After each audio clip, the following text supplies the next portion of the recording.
This week on The Record, the Supreme Court declines to take the abortion pill off the market. What that means for abortion access in Missouri and Illinois. Can a Democrat win a statewide election in Missouri? The push to flip the Attorney General's office from red to blue. Elad Gross is on The Record. But first tonight, should Congress protect IVF? Does an embryo on ice have protections under the law? We check The Record. It's all coming up right now.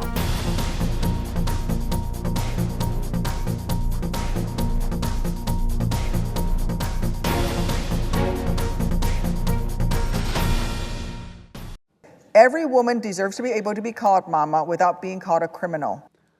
Welcome to The Record. I'm Mark Maxwell. That's Illinois Senator Tammy Duckworth talking about her bill to create a federal right to IVF. It failed Thursday when Republicans voted it down. Duckworth lost her legs in combat, and doctors told her she'd struggle to have kids. I was actually stationed in Alabama many times throughout my 23 years of military service. And I didn't know it at the time, back then, but infertility would become one of the most heartbreaking struggles of my life. My miscarriage more painful than any wound I ever earned on the battlefield. It is only thanks to IVF that I get to be embarrassingly proud when I hang my 6-year-old's drawings on my Senate office walls. Republicans signed on to this letter claiming they support IVF but oppose this particular plan, labeling the vote part of the Democrats' summer of scare tactics. Missouri Senator Josh Hawley's office would not make him available for questions, but did send us this video clip where he claims the IVF protections would undermine religious liberty. This isn't about IVF. This is about their continuing war on people of faith, their continuing war on anybody who won't go along with their abortion agenda. Their IVF bill is actually about abortion. Clear, nothing in Senator Duckworth's proposal mentions abortion. Nothing in the proposal explicitly repeals the Religious Freedom Restoration Act. Senator Hawley is a constitutional lawyer who has argued high-profile cases around that very law, so he may be inferring some portion of the text would somehow interfere with a religious person's moral conscience on the origins of life or on group health insurance plans, but we just don't know precisely what he means because he won't take those questions. We did see a similar pattern play out this year in Jefferson City, where Senate Democrat Tracy McCreary wrote a bill to protect IVF, and Republicans in charge of that chamber left it to languish. Senator Tracy McCreary is now on the record. Senator, good to have you with us. I wonder, do you think that IVF procedures are at risk now in Missouri, or down the road one day, theoretically, they might become in jeopardy? In vitro fertilization and other forms of fertility treatment certainly are at risk in the state of Missouri, no matter what pundits and other politicians say. It's very clear in Missouri state law currently, the definition of life begins at conception. And so because of that definition in Missouri state law, fertility treatments like IVF are certainly at risk and will continue to be at risk until we change our Missouri state law and/or our state constitution this fall. Most Republicans will tell you, and have told us, they support IVF. A few don't. A few of your colleagues have expressed some criticism of it. But what did it tell you when they wouldn't advance or support your proposal that would have explicitly spelled out those legal protections in Missouri state law? Words are meaningless in public policy. They can say that they support IVF all they want, but until they make sure that there's certainty in state law and federal law that fertility treatments like IVF are protected, their words don't matter. So they know that they are on the wrong side of this. Families of all political backgrounds and all religious backgrounds have and use fertility treatments to grow their families. And they know that they are on the wrong side of fertility treatments. And so they have to stop just talking. They have to take some action. They have to make sure that fertility treatments are protected in state law, but also in our federal law. Yeah, the politics, the science, and the medicine of all of this are all, and the law, are all sort of converging here. Back when Roe versus Wade happened, we didn't have the IVF science and medicine that we have today. So a lot of these concepts are sort of newer in the legal space. I think lawyers and lawmakers are considering these things really kind of for the first time since the fall of Roe v. Wade. That's exactly true. And since the Dobbs decision when Roe v. Wade was overturned, Republican lawmakers have really just gone to further and further extremes to limit women's reproductive choices. And that includes limiting access to advances in fertility treatment. So we have to make sure that our state laws reflect the current reality. Think about what it would be like to be a Missouri woman and in a family where you're struggling with conceiving and having a child. This uncertainty in Missouri law causes so much stress on those families, but it also it gives uncertainty to medical professionals as well and makes them hesitant to even recommend treatments. And I don't want to see the state of Missouri go the way that the state of Alabama did earlier this year. And to be clear, even in Alabama, lawmakers there didn't explicitly ban IVF. There was rather a lawsuit over damages and what should happen to the remains of an embryo in a messy divorce. And then there comes this extra liability for medical providers, and they start to think, well, we're going to back out on our own because this becomes too costly for us. You think that same scenario might one day happen in Missouri, though it hasn't happened yet? I don't think it, I know it. Missouri law is very, very similar to Alabama law, where we have similar definitions. In Missouri, our law states that the life of each human being begins at conception, and from the moment of conception until birth at every stage of biologic development.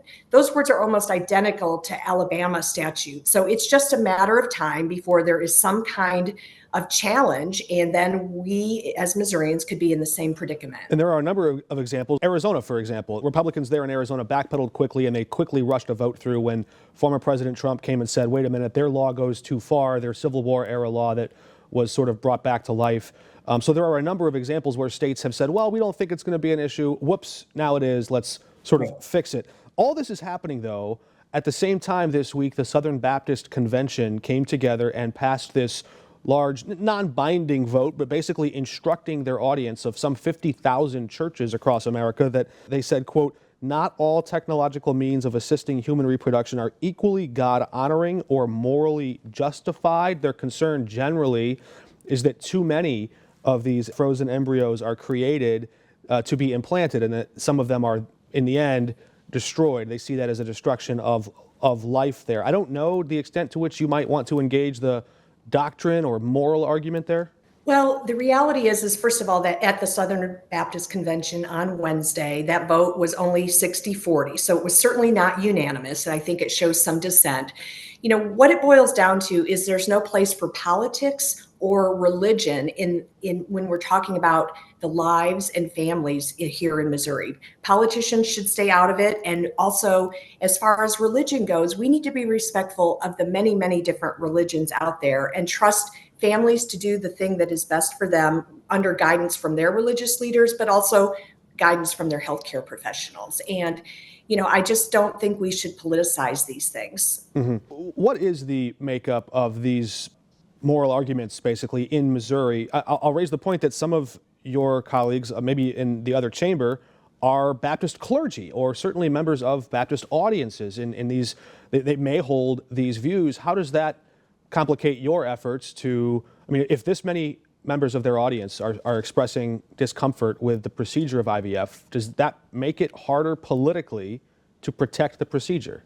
Well, that's a really good question. I think ultimately, as elected officials, we have to do what's best for the entire state. So although we, as senators or state reps, we represent a slice of the state, ultimately our votes and our actions affect the entire state. So I hope that we approach this with great compassion and empathy and understand that we represent people from all different religious backgrounds. We represent people from all different political backgrounds. We need to cast that aside and ultimately make sure that women and their families working in conjunction with doctors and other healthcare providers can do what's best for them as they're trying to, move forward with growing their families under very stressful circumstances. Senator McCreary, thanks for your time. Thank you. Senator Josh Hawley claims IVF is legal and protected in Missouri. Later, why a former Chief Justice of the Missouri Supreme Court says he's wrong.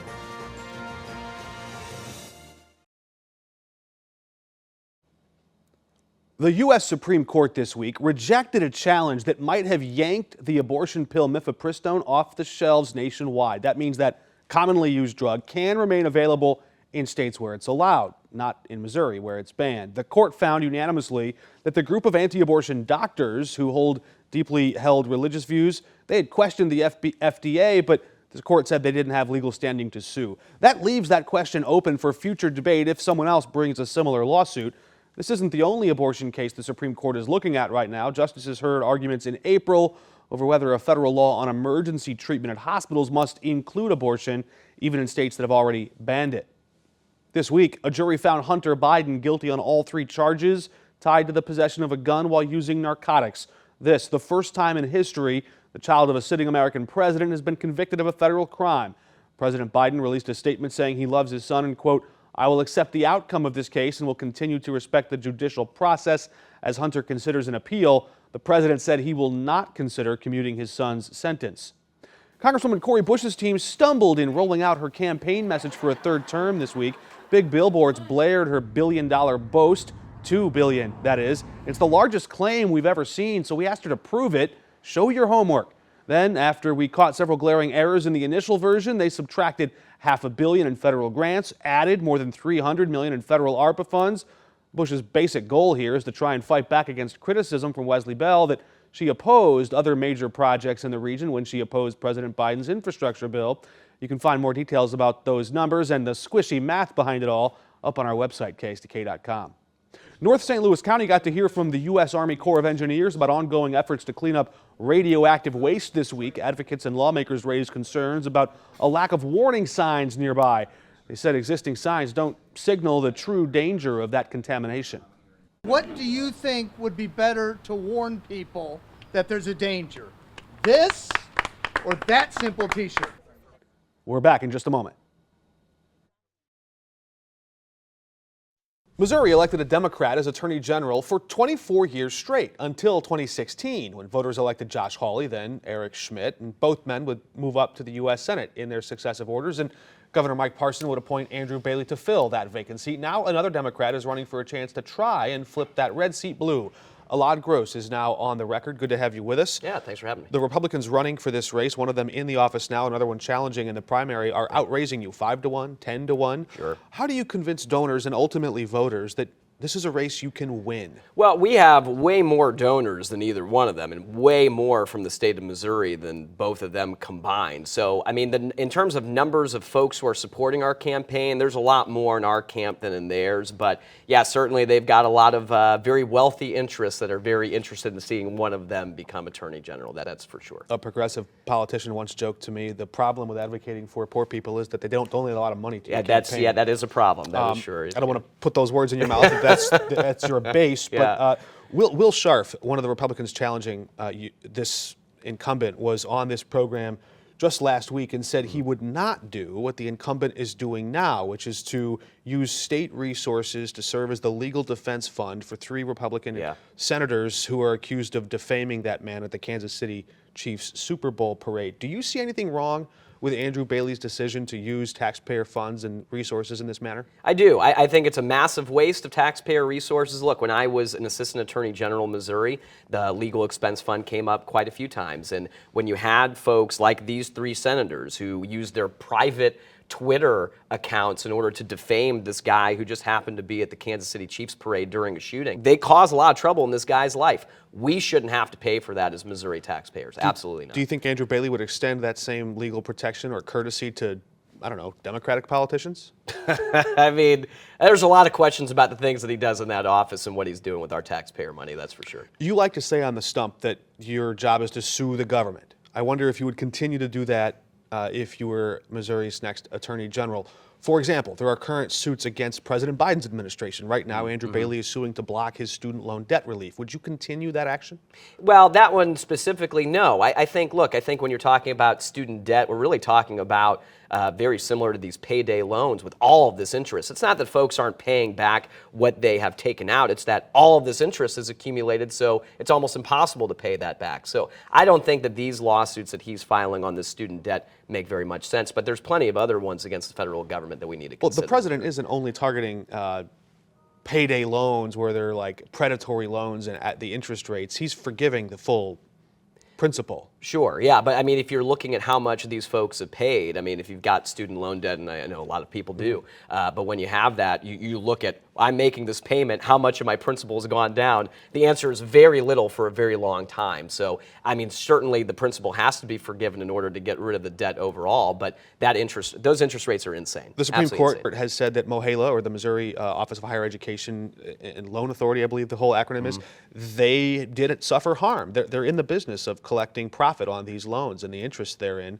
and that Missouri has standing. You wouldn't sue to protect their interests. Yeah, MOHELA itself doesn't even want to be a part of this lawsuit. So this is something the Attorney General is doing because it's a divisive, hot-button issue, and he's making it even more divisive with his rhetoric because he doesn't want folks looking at the bad job that he's doing as our Attorney General right now. 1 week from Monday, the three of you perhaps will join the same stage here in St. Louis. Maybe, The Federalist Society is hosting a forum. We don't know yet if Andrew Bailey will attend there. Yeah. In a recent forum in a different part of the state, I think it was in Springfield, right. You and Will Scharf, both of the challengers, had a very different answer than he did on these gambling machines. These, how would you describe them? Video poker machines? Yeah, they're illegal gambling machines in a lot of the gas stations throughout our state right now. They look like slot machines. The Attorney General says he will enforce the laws as written.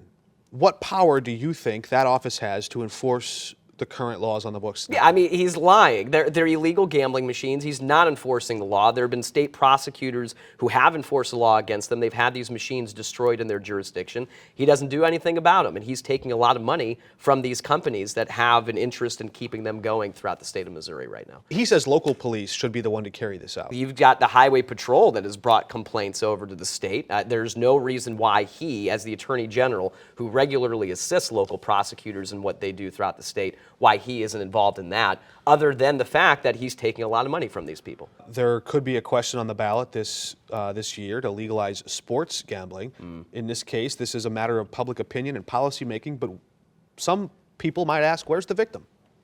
Oh, in the sports gambling itself, or in I brought up gambling in general, but in these video poker machines. I mean, if anybody goes to a gas station, you see folks who people are they're just run out of money while they're sitting there clicking these buttons all the time. And then oftentimes you win, you'll go up to the gas station, ask for the winnings that you have, and they can't pay you either. There's a lot of scams involved in this whole thing, and honestly, this whole process is a scam that's continued because our Attorney General won't enforce the law in this situation.